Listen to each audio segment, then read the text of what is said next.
এখানে rod binding এর কাজ শুরু হবে, সোলিং করা হয়েছে। মিস্ত্রি সাহেব, এই যে এটা সোলিং করছেন নাকি? এখন কোন রডটা ফালাবেন আগে?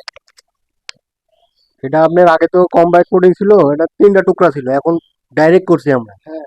এই কারণে এটা লাম্বা রডটা আগে পড়ছে। তো সচরাচর কিন্তু এই রড বান্ধার ভুলগুলো আমাদের দেশে এভেলেবেল হয়ে থাকে। এরকম দেখা গেছে কম্বাইন্ড পুটিং লম্বা বেজ হলে কোন রডটা আগে ফেলতে হবে? আগে মেন রডটা আগে, লম্বা রড, লাম্বা মেন রড আগে। তারপরে শর্ট রডটা। তো এখানে সোলিং করা হয়েছে, এটা লাল মাটি, মাটি ভালো, সিসি করা হয় নাই, সোলিং করে দেওয়া হয়েছে।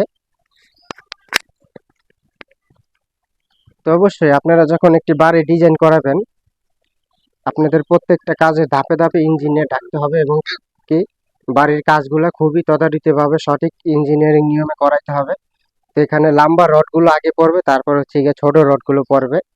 তো এরকম বেজে রড বাঁধার সময় কিন্তু আমাদের দেশে দেখা যায় সচরাচর এই ভুলগুলো হয়। এইসব বিষয়গুলো খেয়াল রাখতে হবে। এখানে 16 মিলি রডের কলমের রডে যে মাটাম দেওয়া হয়েছে 20 ইঞ্চি, 16 মিলি রডে কলমের রডে মাটাম দেওয়া হয়েছে 20 ইঞ্চি, আর বেজের রডে মাটাম দেওয়া হবে। তো অবশ্যই আপনারা একজন ইঞ্জিনিয়ারের মাধ্যমে কাজগুলো করানোর চেষ্টা করবেন, তাহলে আপনাদের বাড়ির কাজগুলো সঠিক ইঞ্জিনিয়ারিং নিয়মে হবে। এখানে সিসি করা হয় নাই, সোলিং দেওয়া হয়েছে, যেহেতু লাল মাটি, শক্ত মাটি।